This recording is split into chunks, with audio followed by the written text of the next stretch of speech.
Garage. Customized car. Oh. There we go. That's not the right Rocket League. What does that mean?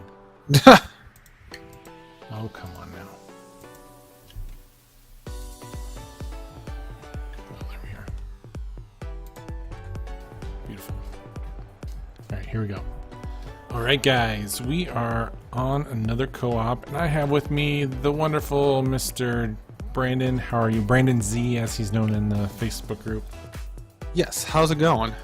It is going well, and here we go. All right, so we are playing. Oh, I scored. All right. Oh, all right. It's been a while since I played. All right, so we're playing Rocket League. I literally, Brandon, downloaded this today. I played exactly twice now, so I'm obviously gonna win. You might. So for those that don't know, who's Brandon? Who is Brandon? Yeah. Brandon is a guy who likes to play video games and hang out in a Facebook group called Theology Gaming. Okay. That's pretty much what I do. Besides, family stuff. I'm a relatively new father. We have a 4-month-old son. Really? Yes. So that's actually been kind of cutting into gaming time Oh, I know. lately. Oh, this is so awful. But it is a wonderful experience. So Yeah. So can I ask about? You said your son? Yes. Can I ask about your son? Yeah, go right ahead. So, what? First of all, were you expecting? Is this like something that was planned? Is this just like a fun surprise kind of thing? It was something. It was planned. It was something that we wanted, and we weren't trying to prevent. We just we just let it happen. We didn't want to be like those couples on the show that, every Tuesday night at 9:30, when everything aligns correctly, that's the time that we need to try. I hear you. So brand new family, and this is your first. Was being a parent something that you were looking forward to? Is it kind of like the little anxiety-ridden thing? What was that like? Oh, we were looking forward to it. It took a while to get there, but once like all those hormones and everything, it was like sitting there's like, yeah, we want a baby. Sure. Like, it took a while for us to come there. My wife and I have been married. Oh, geez. That was close. Yeah. Oh, no. We've been married about, I think this will be our 4th anniversary this year. Okay. So, been together for 7 years, though, total. So, it was just something that happened that her sister had a kid, and then that's when the mommy hormones kicked in. She saw a baby, and so she wanted one too. Yes. Like I missed. a little achievement guide. You saw someone else get the achievement, so you had to have it as well. Yeah. And we're actually probably on the lower end because most of our friends pretty much already have kids, so Sure. we're last to the group. That's all right. Oh no, am I gonna score for you? No! Oh no!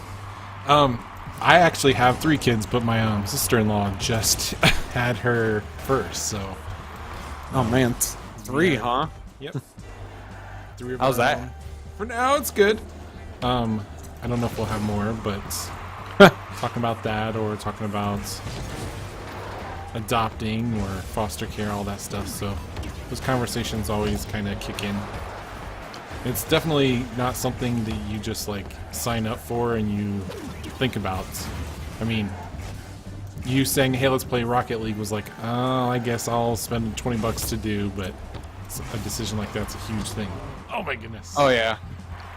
You don't just say, hey, let's have a kid and make it happen. Absolutely. So you have this Facebook group called Oh no. Yeah.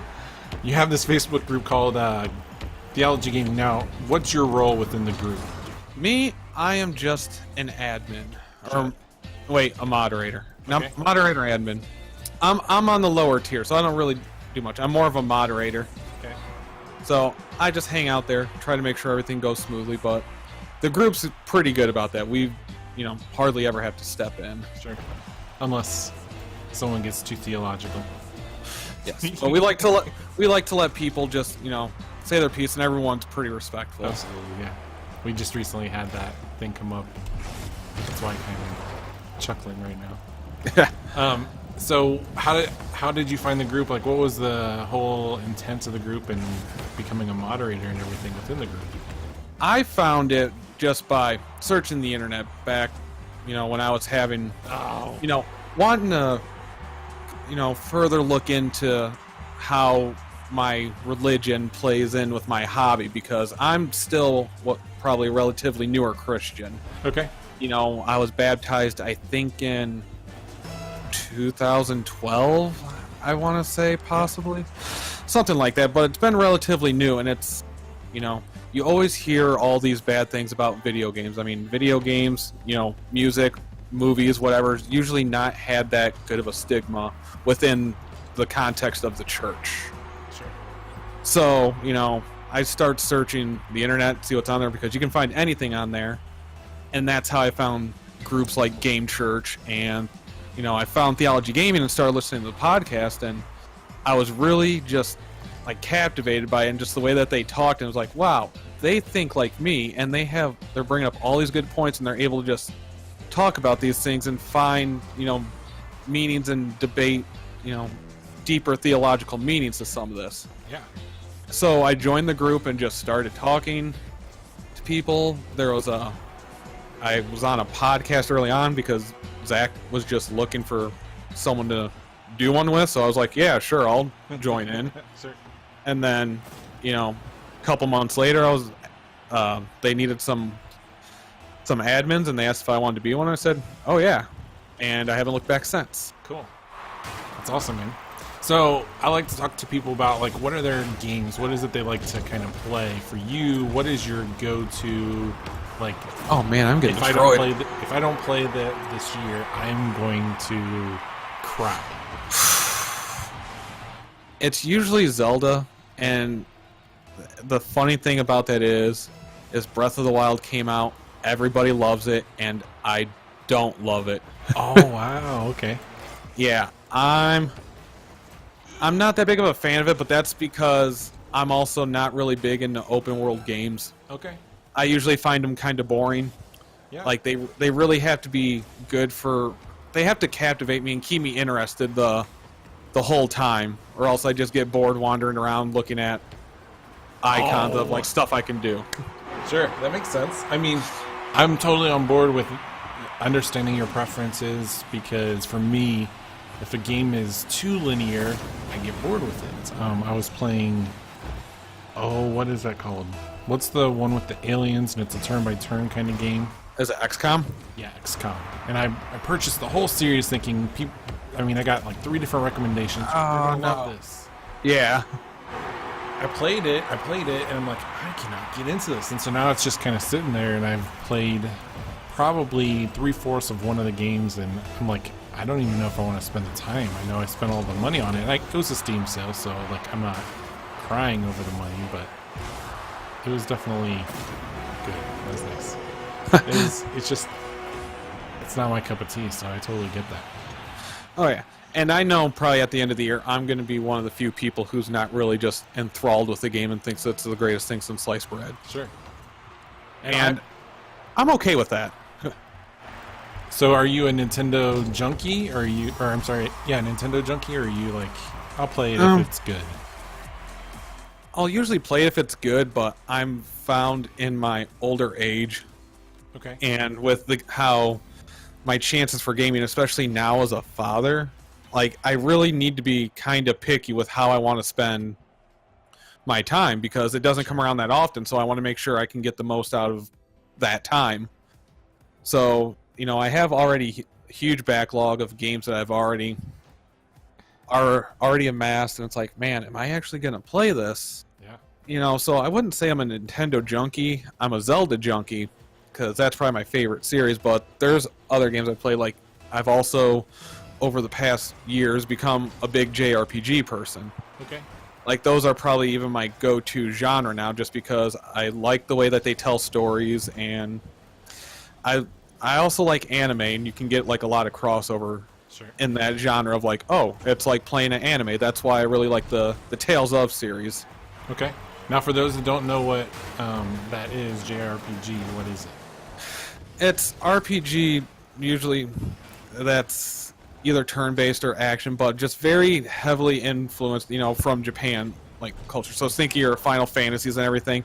They're not going to be like your Mass Effects and Dragon Age, which is the Western RPGs. They get totally different vibes, and I am messing this up. Oh, that was awful. I should have had that. Okay, well that makes sense. I mean, so you like the plot, the storyline, how is this all going to unfold? I need to.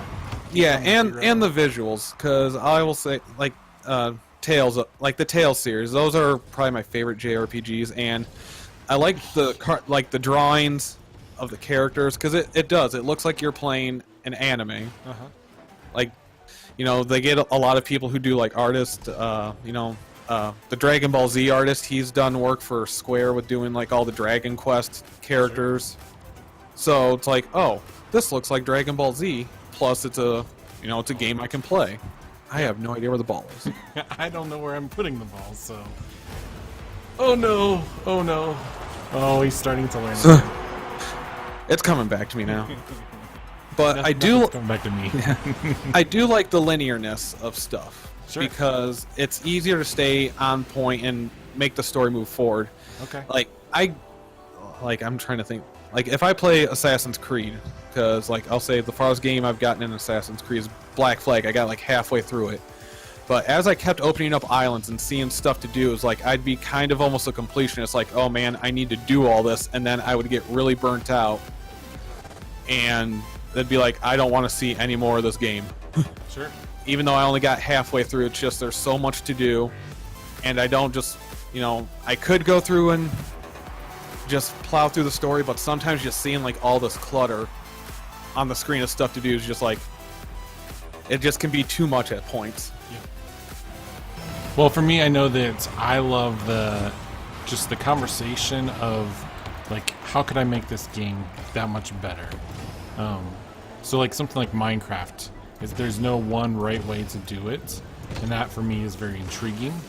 And so you can just be kind of silly about it. And so even games like this, there's kind of just a right way to do it, and clearly I'm not doing it, but I think that you can enjoy this and have fun, but there really is you're better than me, or I'm not, or I'm better than you. Whereas something like Minecraft, it's definitely a flavor kind of thing that plays into it. Oh my goodness. Yeah.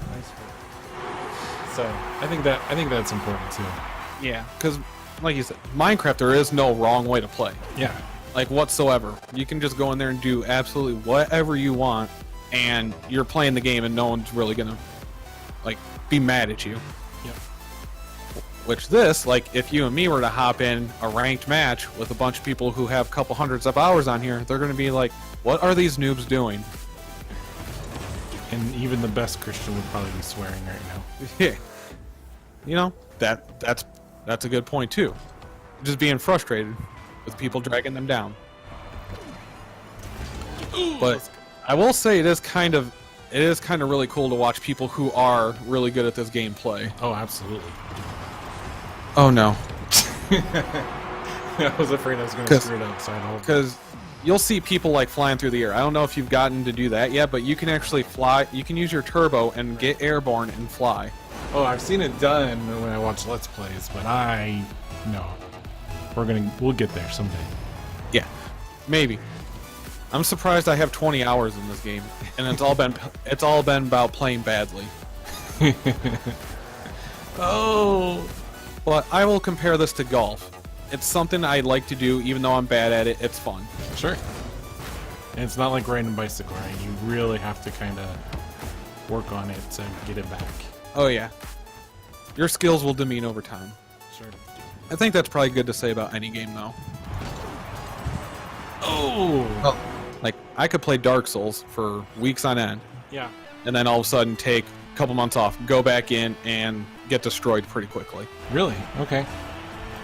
It'll come back pretty quick, just kind of like riding a bike or playing a guitar, something that has that muscle memory, but there'll still be that little bit of a learning curve. Sure. Okay. Oh, jeez. Oh, no. At least I'm making this one competitive. There you go. Well, the next one I'm sure will just be me crying the entire time. So. No, you're probably looking about as good as I get. So for you, gaming has always been there, but then Christianity has been fairly new for you. Yes. Okay. Oh. So when you're in a Facebook group like Theology Gaming, what is that like for you on your end, as opposed to me, who's a pastor's kid, and gaming's always been part of my life as well, so it's not one or the other. But I've had that conversation like when I was 5, with my dad, of how terrible I am for playing video games so much.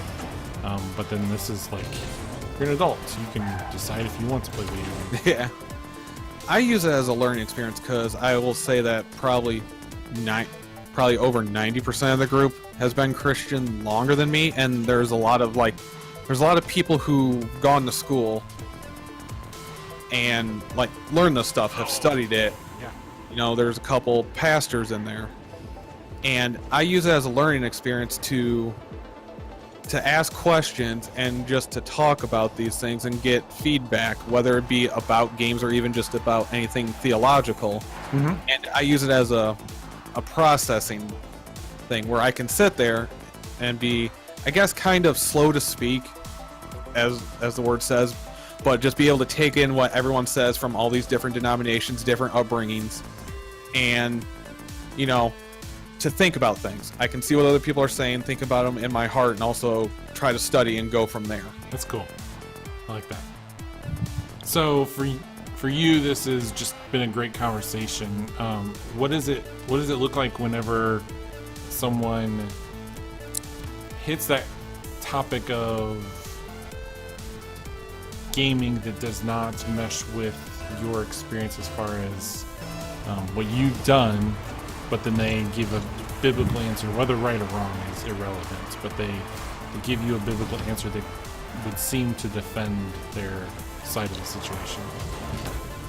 To defend their point of view. So, like, if they give a biblical thing, whether right or wrong, of if it goes against what I actually kind of believe You what I believe, or even you just practice and you haven't thought about it. So, like, for me, my dad was a pastor, and so he would say, you should not be spending so much time playing video games. Now, he wouldn't necessarily say video games are bad, because he let me play them. But he would say... oh, geez, I tried to play defense and it didn't work. He would definitely say you shouldn't be spending more time on that, or you can't use it for self-care, all those different type of things. And he definitely would have an opinion, like if I was playing a first-person shooter that was gory at all. And so there's definitely those kind of conversations that I might or might not agree with, which would be tough, but he would come up with Bible verse after Bible verse to kind of support his reasoning. I would take it as in, I would take their point of view, I would think about it, because I think sometimes self-questioning is a thing that we should do. Be like, am I wrong? You know, is this person right? So then that's another part of where you also have to, you know, talk to God, seek scripture, and go with it, and, you know, see where you're led.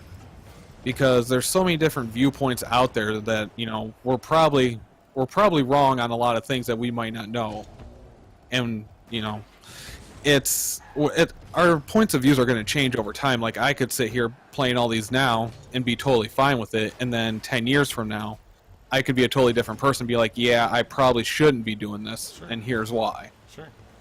So I think it's self-reflection is always a good thing, because it'll either help you change something that might need to be done, or it'll at least help reaffirm why you believe what you believe. And then we can also look back on this time and curse ourselves and then have to say 100 Hail Marys and... Yeah. See, that's interesting that, you know, it wasn't never games are bad for you. It's just, I kind of don't want you spending as much time Sure. doing all this. Sure. Which- There's always that conversation of everything in moderation, and some people would disagree. They would say video games are bad, period, and that's... Oh, yeah. And you'll get people doing that, but then, you know, everyone has their own hobby, so they could be out, you know, either just watching TV or movies, you know, and some of these things aren't as different as games. It's just because it's not there, and it's something you can pick on that there it is. Sure. So, I mean, someone could go out golfing every single weekend and neglect their family. And, you could be at home playing games but still making sure you're having family time and spending it with your kids or what have you. Ooh. Oh, man. I'm getting destroyed again. I will say I'm very impressed by your talking and game playing skills because the first person I did this with, Eric, I don't know if you know who he is, but he was very much he's in the game or he's not in the game, and so me talking to him just threw him off. Oh no! Oh no! Oh, please. Oh, get in there. I at least go. Oh. Thank you. I didn't want to get shut out. So good. Yeah. I may not be able to do it well, but I can do it. So what game are you looking forward to most right now coming up with? There's a bunch of releases. It's going to be Christmas time, Black Friday, all that stuff. So it's going to be a huge time for releases of games. What are you let's see. looking forward to? Whether you get it or not. I have Call of Duty on pre-order, but the only reason why I pre-ordered it is because I got extra money for trade-ins. Okay. So that's the only reason why I did that. Now, if I end up actually still getting it, that'll be seen, but... Okay. I actually think I might be good for this year. Oh my goodness. They just blow you up? Yes, you can blow people up. Oh, okay. See, let's see if... It'll show it right here. And there I go. So Call of Duty, is that whole genre just something you are totally into? Actually, not really. I'm excited because I like World War II shooters. Okay. But I don't really play first-person shooters all that much. I did when I was younger, but even like the Call of Duties, I did have Black Ops 3 and I played a little bit of it online, but before that, I had maybe one of the Modern Warfares, and the only other Call of Duty I had besides that one was the original Call of Duty 2. Yep. So it's not something I buy every year like, oh man, it's Call of Duty, it's going to be awesome. So I'm actually getting it for the single player just because I like World War II shooters. That's pretty much why I'm getting that one. Sure. I'm actually not a fan of shooters as well, and kind of because that whole mentality of you're either good or you're not. And most of the time I'm fairly good, but then you get the people that are like diehards, and that just like is, for me personally, is a turn off. Like, I don't even want to play anymore. Like, oh yeah, forget it. I'm just out, and it kind of kills the whole thing, which can be frustrating. Oh yeah, playing online, like I am not good at, and that's not a reason for me usually to get something. I mean, I do like playing shooters online, even though I'm bad, but it can get frustrating when you're sitting there and your kill-death ratio is like 0.025 because everyone's been playing for 10 years, and sure.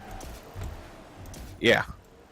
And I understand the hate. It's kind of funny that mostly all shooters now, it's pretty much all about multiplayer. Yep. But there's still some first-person games out there still holding down the awesome, good story stuff. Yeah, I hear you. And for me, unless like I was into Halo for the first 3 iterations, and then I dropped off, and I was into Modern Warfare 3 and Battlefield 1942. Like those, I play. Like when I play it, I'm really into it. Oh. But I just can't get into it. But for me, the first video game I purchased in 5 years upon release, and I pre-ordered it, is the new Star Wars Battlefield that's coming out. So yes, that looks fantastic. I'm definitely getting that. I pre-ordered it. I'm getting the deluxe, and I know it's meaningless to get to spend the extra $20, but get you even earlier. Oh, I scored. So what is it, like 3 days? I think it is, or something? Yeah, it's only 3 days, but I'm like, 3 days is for me. I want this that bad, which is really interesting because I'm normally not that kind of a video game. Yeah, that game does look pretty great, though. Yeah, and the nostalgia with it, oh, it's so good. Man, you're making this game close. They're garbage goals. Well, no, I was still trying, unfortunately. I was just not doing garbage time, though. Game's over. Sure. So let me ask you this. I always give people at the very end, they can connect, they can talk about something they want to promote, and it doesn't have to be theology gaming, but for you, what is something you want to talk about with people, like you want people to go check out? Throwing you on the spot right here, right now. You are, because there's really not much going on right now. That's the thing, is like everyone like has hit a busy season with kids and schooling and stuff like that. Man, If you want, we can promote theology gaming. oh yeah, I would always say hit up the Theology Gaming Facebook group, because it's a bunch of awesome people in there and just good interaction. Awesome. You know, I'd say just at least hit that up. Well, thank you so much for joining me. I appreciate it, and playing a little bit of Rocket League. This is new for me, and I'm glad I finally got into it, and I'm clearly terrible at it, but that's okay. Hey, you beat me 2 out of 3. I can say that I've done it, and Yes. that's good enough for me. All right, So, guys. well, thank you for having me. Yeah, I will catch you guys next time, and if you're interested, this is a quick Patreon plug. We're doing this because of my Patreon supporters, so go join that, check it out. There's a lot of behind-the-scenes stuff. So thanks for joining, and we'll catch you guys next time. See ya.